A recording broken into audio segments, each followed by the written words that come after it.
আগন্তুক পঞ্চায়ত নিৰ্বাচনৰ ফকিৰগঞ্জ আইৰকাটা জিলা পৰিষদৰ প্ৰাৰ্থী জেছমিনা আহমেদ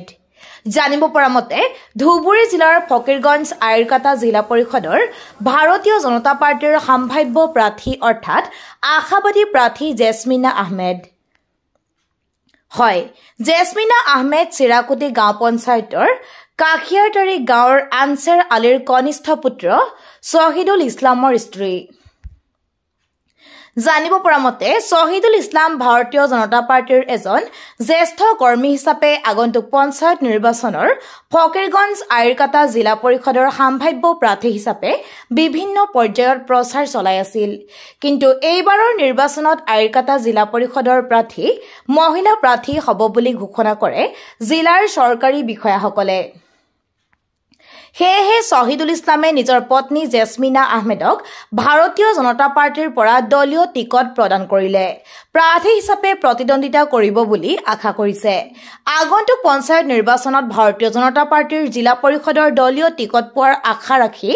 আইৰকাটা ফকিৰগঞ্জ অঞ্চলৰ ৰাইজৰ সৰ্বস্তৰৰ উন্নতি তথা সৰ্বাংগীন উন্নয়ন শান্তি আৰু বিকাশৰ বাবে ৰাইজৰ কাম কৰাৰ সুযোগ দিব বুলি আশা কৰি সকলো ৰাইজৰ আশীৰ্বাদ আৰু সহায় সহযোগিতা কামনা কৰিছে শহীদুল ইছলাম ডাঙৰীয়াই লগতে শহীদুল ইছলাম ডাঙৰীয়াই কোৱা মতে এইবাৰৰ পঞ্চায়ত নিৰ্বাচনত ৰাইজে বিপুল ভোটত বিজেপি প্ৰাৰ্থীক বিজয় কৰাব বিশেষকৈ নামনি অসমৰ সংখ্যালঘু ৰাইজে ভাৰতীয় জনতা পাৰ্টিৰ প্ৰতি আকৃষ্ট হৈছে সংখ্যালঘু ৰাইজে এতিয়া বুজি পাইছে যে বিজেপি দল ৰাইজৰ দল বিজেপি চৰকাৰ ৰাইজৰ চৰকাৰ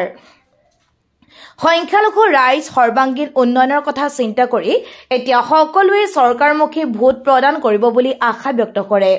আইৰকাটা ফকিৰগঞ্জ অঞ্চলৰ ৰাইজে আগন্তুক পঞ্চায়ত নিৰ্বাচনত ভাৰতীয় জনতা পাৰ্টিৰ প্ৰাৰ্থীক হিয়া উজাৰি ভোট দিব বুলি আশা প্ৰকাশ কৰে আপুনি চাই আছে দ্য ৰয়েল নিউজ